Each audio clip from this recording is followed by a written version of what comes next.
इस अध्याय में श्री कृष्ण कहते हैं, मेरा जन्म और कर्म दोनों ही अलौकिक है, इसलिए मेरे परम तत्व को देवता भी नहीं जानते, क्योंकि उनके होने का कारण भी मैं ही हूँ और वो मुझसे ही विस्तृत हुए हैं। मैं अजन्मा, अनादि और सभी के जन्म का कारण हूँ। जो मनुष्य मुझे जान जाता है वो पाप से मुक्त हो जाता है, और इसलिए ही श्री कृष्ण हमें अपने विषय में विस्तार से बता रहे हैं, क्योंकि कृष्ण को जान लेना और उनके कहे ज्ञान पे चलना ही एकमात्र कल्याण का रास्ता है।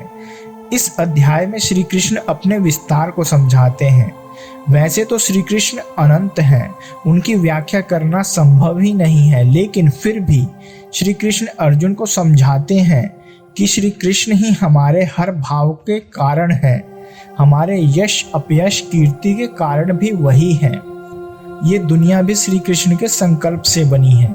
इस दुनिया में हम जन्मे और इस दुनिया को देखने समझने के लिए हमारे भाव उत्पन्न हुए, जो कि कृष्ण से हमें प्राप्त हुए हैं। इसलिए कहा जाता है कि अच्छा सुने, देखें और अच्छे ही कर्म करें, क्योंकि आप अच्छे भाव रखेंगे तो अच्छी संगति में रहेंगे। और श्री कृष्ण बताते हैं, मेरी स्तुति करने वालों को मैं ही प्राप्त होता हूँ। हमें भगवान मोह, लालच आदि विकारों का त्याग करके निष्काम कर्म करने के लिए कहते हैं और बताते हैं कि हमारे चेतना रूप में हमारे अंदर कृष्ण ही स्थित हैं और अच्छे कर्म करने पर वह हमारी सहायता जरूर करते हैं। अर्जुन अब श्री कृष्ण को समझने लगते हैं और स्वयं भगवान की सुनी बातें दोहराकर अपने ज्ञान को पक्का करते हैं और कहते हैं, आपके इस स्वरूप को न देवता जानते हैं न दानव। श्री कृष्ण को परम ब्रह्म रूप में जानने के बाद अर्जुन कहते हैं, माधव आप ही पुरुषोत्तम, देवों के देव, सभी भूतों के स्वामी हैं और आप ही हमारे अंदर स्थित हैं, जो अपने से अपने को जानने का भाव जागृत करते हैं। इसका अर्थ है खुद को खुद से जानना और समझना। अर्जुन श्री कृष्ण की विशेषता जानने की इच्छा करते हैं और जानना चाहते हैं कि किस भाव से वह उनका चिंतन करे, और यह सिर्फ कृष्ण ही बता सकते हैं, क्योंकि दूसरा कोई है ही नहीं जो उनके बारे में जानता है।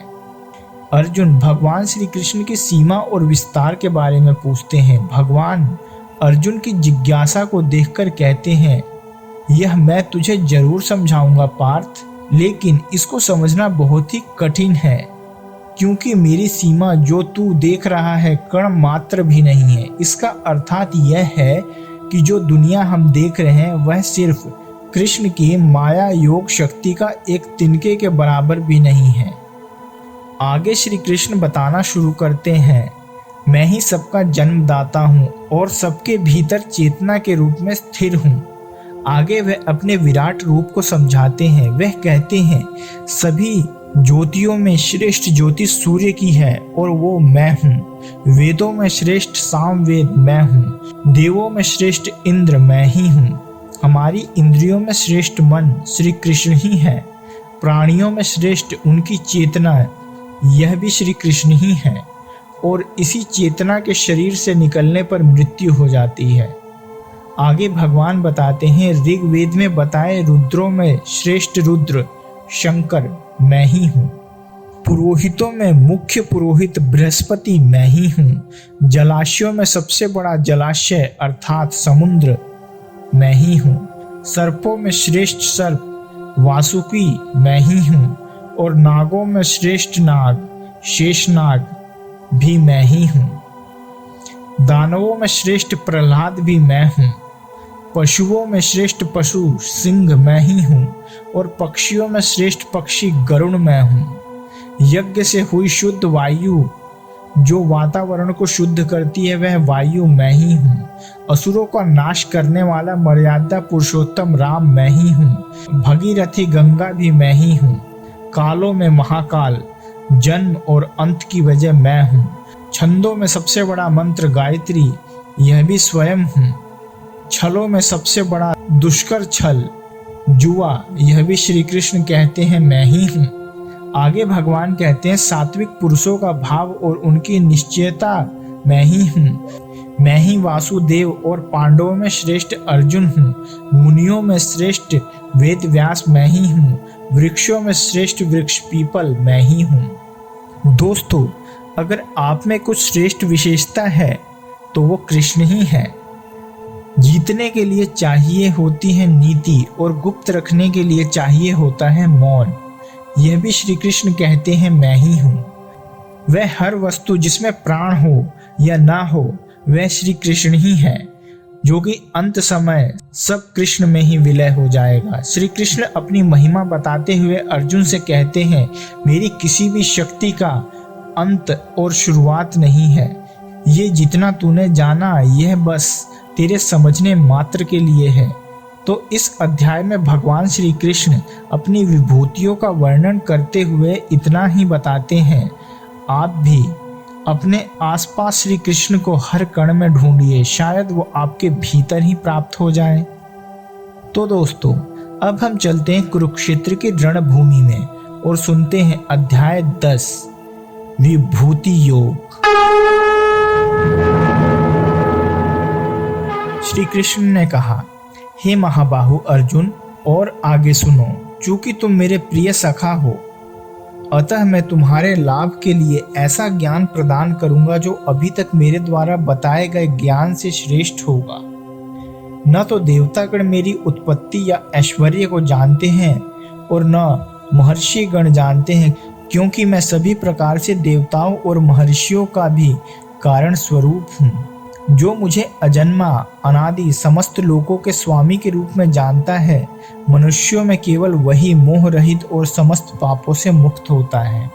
बुद्धि ज्ञान मोह का अभाव, क्षमा सत्य दम शम सुख दुख जन्म और मृत्यु, भय और अभय, अहिंसा समता संतोष तप दान यश और अपयश, ऐसे ये प्राणियों के नानाविध भाव मुझसे ही प्रकट होते हैं। सप्त ऋषिगण तथा उनसे भी पूर्व 4 अन्य महर्षि एवं सारे मनु सब मेरे मन में उत्पन्न हैं, और विभिन्न लोकों में निवास करने वाले सारे जीव उनसे अवतरित होते हैं। जो मेरे इस ऐश्वर्य तथा योग से पूर्णतः आश्वस्त है, वह मेरी अन्याय भक्ति में तत्पर होता है। इसमें तनिक भी संदेह नहीं है। मैं समस्त आध्यात्मिक तथा भौतिक जगतों का कारण हूँ। प्रत्येक वस्तु मुझसे उद्भूत है। जो बुद्धिमान यह भली भांति जानते हैं, वे मेरी प्रेम भक्ति में लगे रहते हैं तथा हृदय से पूरी तरह मेरी पूजा में तत्पर होते हैं। मेरे शुद्ध भक्तों के विचार मुझ में वास करते हैं। उनके जीवन मेरी सेवा में अर्पित रहते हैं और वे एक दूसरे को ज्ञान प्रदान करते तथा मेरे विषय में बातें करते हुए परम संतोष तथा आनंद का अनुभव करते हैं। जो प्रेम पूर्वक मेरी सेवा करने में निरंतर लगे रहते हैं, उन्हें मैं ज्ञान प्रदान करता हूँ, जिसके द्वारा वे मुझ तक आ सकते हैं।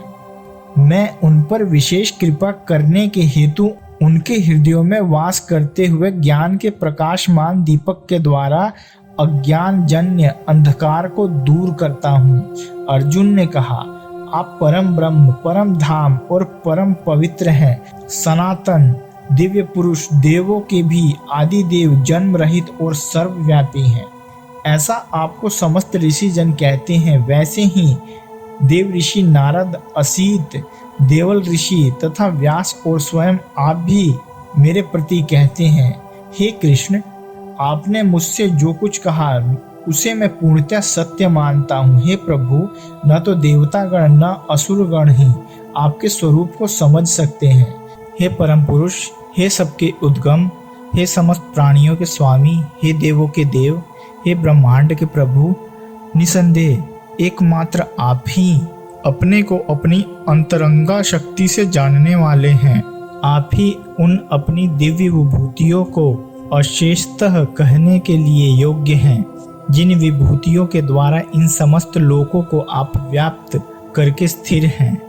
हे कृष्ण, हे परम योगी, मैं किस तरह आपका निरंतर चिंतन करूं और आपसे कैसे जानूं? हे भगवान, आपका स्मरण किन किन रूपों में किया जाए?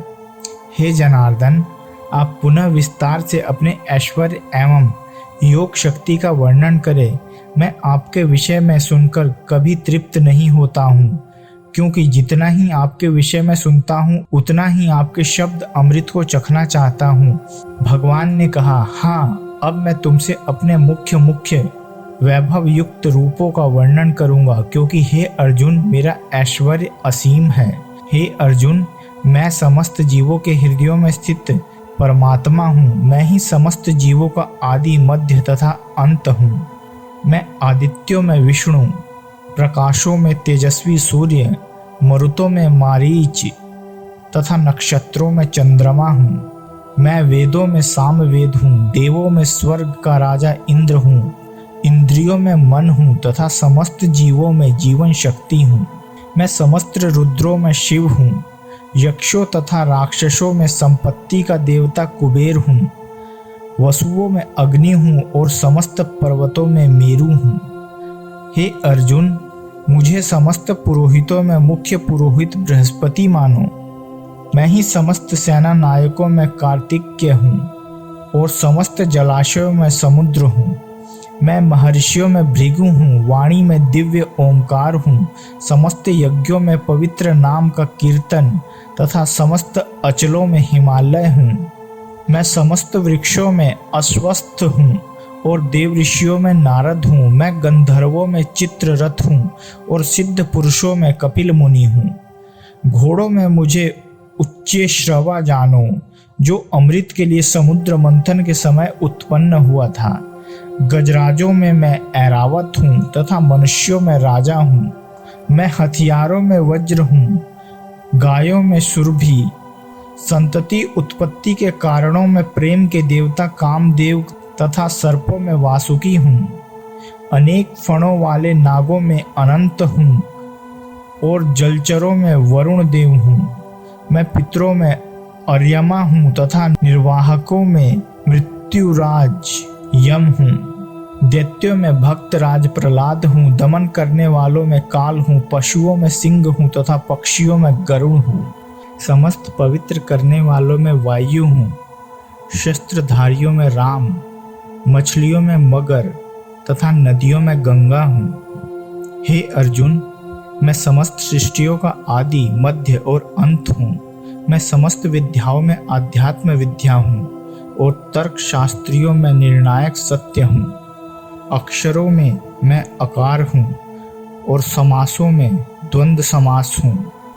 मैं शाश्वत काल भी हूँ और सृष्टाओं में ब्रह्मा हूँ। मैं सर्वभक्षी मृत्यु हूँ और मैं ही आगे होने वालों को उत्पन्न करने वाला हूँ।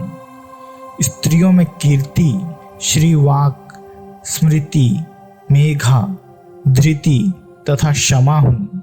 मैं सामवेद के गीतों में बृहस्साम हूँ और छंदों में गायत्री हूँ। समस्त महीनों में मार्गशीर्ष तथा समस्त ऋतुओं में फूल खिलने वाली वसंत ऋतु हूँ। मैं छलियों में जुआ हूँ और तेजस्वियों में तेज हूँ। मैं विजय हूँ, साहस हूँ और बलवानों का बल हूँ। मैं वृष्णि वंशियों में वासुदेव और पांडवों में अर्जुन हूँ। मैं समस्त मुनियों में व्यास तथा महान विचारकों में उष्णा हूँ। अराजकता को दमन करने वाले समस्त साधनों में मैं दंड हूँ और जो विजय के आकांक्षी हैं उनकी मैं नीति हूँ। रहस्यों में मैं मौन हूँ और बुद्धिमानियों में ज्ञान हूँ। हे अर्जुन, मैं समस्त सृष्टि का जनक बीज हूँ। ऐसा चर तथा अचर कोई भी प्राणी नहीं है जो मेरे बिना रह सके।